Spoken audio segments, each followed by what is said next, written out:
Good morning class third. बच्चों आज class third में हम आपको ये जो आपकी ग्रामर की बुक है, ये देखिए, ये इसी का लेसन फर्स्ट पढ़ाएंगे बच्चों, भाषा।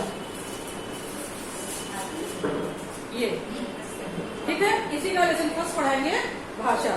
बच्चों ये देखिए, आप लोगों को ये जो कुछ पिक्चर दिख रही है आप लोगों को, ये कुछ पिक्चर दिख रही है। इसमें क्या है कि जो रबड़ है वो रबर और पेंसिल क्या कर रहे हैं, आपस में बातचीत कर रहे हैं। वो क्या बातचीत कर रहे हैं हम आपको बताते हैं। पेंसिल क्या बोल रही है, मैं तुम्हें बहुत परेशान करती हूँ, मेरी वजह से तुम्हें बहुत कष्ट झेलना पड़ता है। अब रबर क्या बोल रहा है, नहीं बहन तुम ऐसा क्यों कह रही हो। फिर पेंसिल क्या कहती है, मेरी गलतियों देखो ना, अब मेरी गलती तो मैं करती हूँ और मिटाना तुम्हें पड़ता है। आप लोग पेंसिल से लिखते हैं तो किससे इरेज करते हैं, इरेजर से इरेज करते हैं ना। तो वही बोल रही है कि गलती तो मैं करती हूँ और मिटाना तुम्हें पड़ता है। फिर अब रबर क्या बोल रहा है, पर यह तो मेरा काम ही है, मैं सिर्फ अपना काम करता हूँ। अब पेंसिल क्या बोल रही है, मेरी गलतियों को सुधारते सुधारते तुम कितने छोटे हो गए हो। तो रबर क्या बोल रहा है, पेंसिल बहन तुम मेरा आकार देखकर दुखी मत हो, यह तो मेरा काम है और मुझे अपना काम करना पसंद है।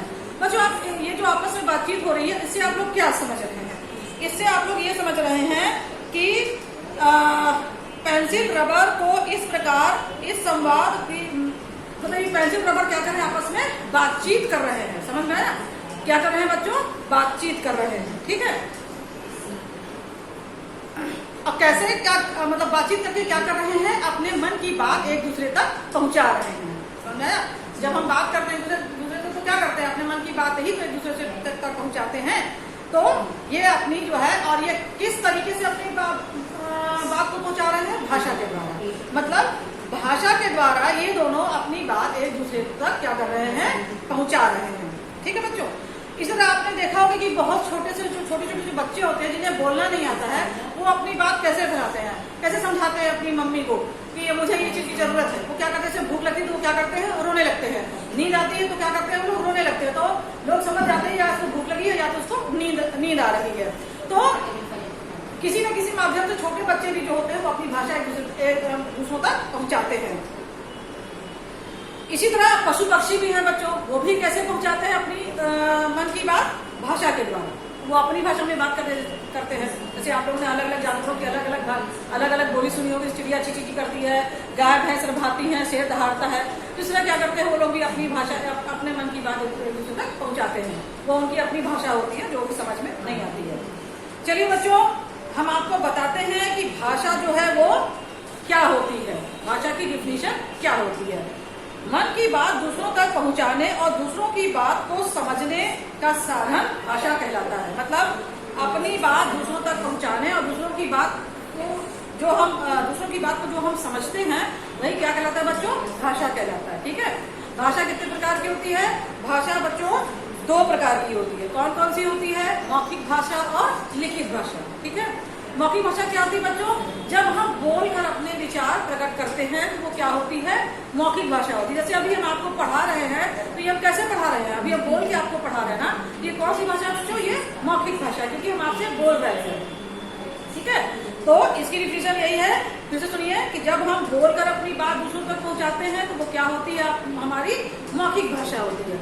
सेकेंड है बच्चों लिखित भाषा। लिखित भाषा क्या होती है, जब हम लिख कर अपनी बात दूसरों तक पहुंचाते हैं। जैसे मान लीजिए हम ब्लैक बोर्ड पर लिख दें और फिर आप लोगों से कहें कि आप लोग इसको क्या बोलते हैं, जो हमने लिखा है उसको आप अपनी कॉपी में डालते हैं, तो ये क्या है बच्चों, लिखित भाषा है। ठीक है, जैसे हम लोग पत्र लिखते हैं तो पत्र भी क्या है, वो लिखित भाषा है, क्योंकि पत्र के द्वारा हम अपनी जो बात है दूसरों तक क्या करते हैं, पहुंचाते हैं, लिख कर पहुंचाते हैं। तो वो भी क्या है, हमारी एक लिखित भाषा है। इसमें बच्चों हमारे देश में जो है बहुत सी भाषाएं बोली जाती हैं, बट हमारे देश में ज्यादातर लोग क्या बोलते हैं, हिंदी बोलते हैं। इसलिए हमारी राष्ट्रभाषा क्या है, हमारी राष्ट्रभाषा हिंदी है। और इसे कब हम मनाते हैं बच्चों, हम लोग हिंदी दिवस मनाते हैं। कब मनाते हैं, 14 सितंबर। हर 14 सितंबर को हम लोग क्या मनाते हैं, हिंदी दिवस मनाते हैं। ठीक है, इसमें बच्चों और भी भाषाएं हैं, जैसे गुजरात लोग, जैसे जो गुजरात में रहते हैं गुजराती बोलते हैं, जैसे महाराष्ट्री जो होते हैं वो मराठी बोलते हैं, पंजाब में जो लोग रहते हैं वो पंजाबी बोलते हैं। इस तरह देश के अलग अलग भागों में अलग अलग भाषाएं जो क्या होती हैं वो बोली जाती है, लेकिन हमारी जो राजभाषा है वो राष्ट्रभाषा वही हमारी क्या है, वो हिंदी ही है। इधर बच्चों में अब आप लोग आइए लिपि। लिपि क्या होती है? हर भाषा को अलग तरीके से लिखा जाता है, यही लिखने का ढंग ही क्या कहलाता है, लिपि कहलाता है। मतलब समझ में आया? जैसे हम हिंदी को अलग ढंग से लिखते हैं, इंग्लिश को अलग ढंग से लिखते हैं, तमिल को अलग ढंग से लिखते हैं, गुजराती अलग ढंग से, पंजाबी अलग ढंग से। तो जो लिखने का ढंग है बच्चों वही क्या कहलाता है, हमारा लिपि कहलाता है। ठीक है, आप लोग बच्चों 500 का नोट देखे होंगे। 500 के नोट पे ये देखिए, जैसे ये बना हुआ इस तरह, जो देखिए ये क्या है बच्चों, ये लिपि है। ये अलग अलग भाषाओं में 500 रुपए का नोट लिखा हुआ है, समझ में ना? ये देखिए, अभी आप लोग 500 का नोट देखिएगा, उसमें पीछे लिखा रहता है। तो भारतीय मुद्रा के रूपों पर भी हम देख सकते हैं, मतलब ये लिपि है वो हम भारतीय मुद्रा के रूपों पर भी क्या कर सकते हैं, हम देख सकते हैं। चलिए बच्चों, हम आपको इसके क्वेश्चन आंसर बताते हैं। फर्स्ट है अपने मन की बात को अपने मित्र तक को कैसे बता सकते हैं? तो बच्चों, हम अपने मन की बात अपने मित्र तक बोलकर या लिखकर पहुंचा सकते हैं। ठीक है। सेकेंड क्वेश्चन है लिखने के ढंग को क्या कहते हैं? तो आप आंसर लिखेंगे, लिखने के ढंग को लिपि कहते हैं। फिर है यदि भाषा न होती तो क्या होता? तो बच्चों, इसका आंसर यही होगा कि यदि भाषा न होती तो हम अपने मन की बात को किसी से न बता पाते। बच्चों, एक होती है सांकेतिक भाषा, जो आपकी बुक में लिखी सांकेतिक भाषा होती है बच्चों, जो हम इशारों में बात करते हैं। क्योंकि आप लोग देखा होगा कि इशारों में ही बात होती है। इससे ऐसे अगर बदमाशी कर तो मम्मी दूर से इसे हाथ दिखाती है, इसका मतलब आप लोग समझ जाते हैं कि ये मम्मी पिटाई करने की बात कर रही है। अगर बदमाशी करोगे तो पीटेंगे। ठीक है, इस तरह से आप लोग ऐसे ऐसे बुलाते हैं। जब तो कोई दूर बच्चा है तो इशारे से ऐसे बुलाएंगे, ऐसे बुलाएंगे ना। तो ये क्या है? ये एक सांकेतिक भाषा है, मतलब हम बोल नहीं रहे हैं, हम उसको इशारा कर रहे हैं कि इधर आओ। ठीक है। चलिए, सेकंड है आपका राइट रॉन्ग। राइट रॉन्ग है, राइट रॉन्ग में बच्चों फर्स्ट है ईमेल मौखिक भाषा का एक रूप है। तो बच्चों ये रॉन्ग होगा, क्योंकि ईमेल जो होता है वो जो कंप्यूटर से हम लोग लिख के चिट्ठी भेजते हैं वो क्या होता है, आपका वो लिखित भाषा है, इसलिए वो मौखिक नहीं हो सकता।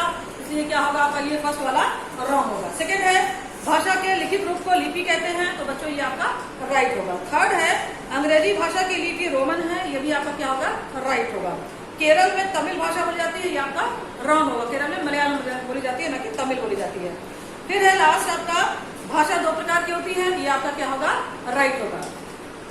इसके बाद बच्चों आप लोगों को क्या लिखना है, ये देखिए, ये फिल द ब्लैंक्स दिया हुआ है, ये ऑप्शन है। इन्हीं ऑप्शन को देखकर यहाँ पे क्या करना है, आपको फिल करना है। जैसे है फर्स्ट है हम डैश अपने विचार दूसरों तक पहुंचाते हैं और दूसरे उसे पढ़कर समझते हैं। तो हम वहां पे क्या करेंगे, लिख कर। तो सेंटेंस क्या बन जाएगा, हम लिखकर अपने विचार दूसरों तक पहुंचाते हैं और दूसरे उसे पढ़कर समझते हैं। सेकंड है बोलकर अपने विचार प्रकट करना भाषा का डैश रूप है। क्या बच्चों वहां पर मौखिक, क्योंकि मौखिक भाषा जो होती है वो क्या, जब हम बोलकर कोई चीज प्रकट करते हैं, अपने मन के विचार प्रकट करते हैं, तो वो क्या होती है, हमारी मौखिक भाषा होती है। थर्ड है हर वर्ष डैश को हम हिंदी दिवस मनाया जाता है। तो बच्चों इसमें आप लोग क्या फिल करेंगे, 14 सितंबर।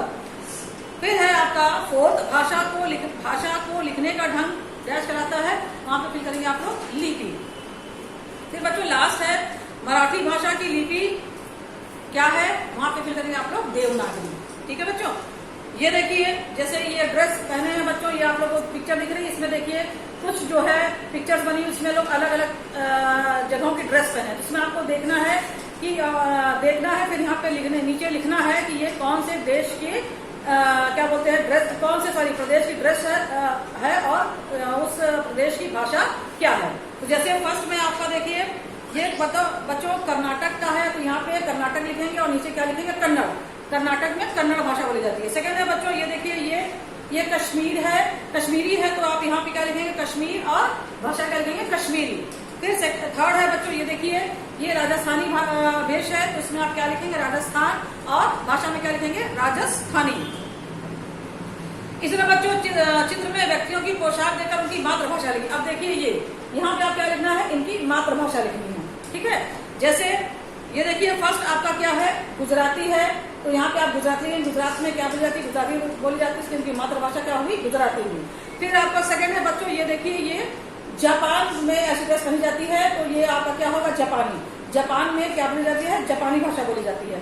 फिर आपका ये क्या है, ये पिक्चर भी आपको समझ में आ रहा है, ये मराठी वेशभूषा है, तो आप वहां पे उनकी मदर टंग में क्या लिखेंगे, मराठी लिखेंगे। फिर देखिए ये क्या आप लिखेंगे, अंग्रेजी, ठीक है। फिर देखिए ये भी क्या है, एक भाषा का रूप है, समझ में आया। और ये देखिए बच्चों एक पिक्चर, इसमें क्या है, इसमें ये भी टीचर जो समझा रही है वो भी क्या है, आपका एक मौखिक भाषा है, ठीक है। मौखिक बोल का टीचर अपनी बात को क्या कर रही है, वो समझा रही है। फिर देखिए बच्चों ये ब्लॉक दिया हुआ है, इसमें वर्ड उल्टे सीधे लिखे हुए हैं, आपको क्या करना है, इसमें से ढूंढना है। और यहाँ पे आपको क्या लिखना है, भारतीय भाषाओं के नाम ढूंढकर आपको यहाँ पे लिखने हैं। मतलब इसमें भारतीय भाषाओं के नाम दिए हुए हैं, इनको ढूंढना है और क्या करना है, यहाँ पे ढूंढना है। जैसे हमने क्या लिखा है, गुजराती, हिंदी, उड़ीसा, तेलुगु, राजस्थानी, असमिया, मणिपुरी, तमिल, मलयालम और पंजाबी, ठीक है बच्चों। चलिए बच्चों, अब आपका ये जो लेसन फर्स्ट है भाषा, वो आपको वो यहीं पे कंप्लीट होता है। नेक्स्ट वीडियो में हम आपको इसी बुक का जो नेक्स्ट लेसन है वो हम आपको पढ़ाएंगे, ठीक है बच्चों।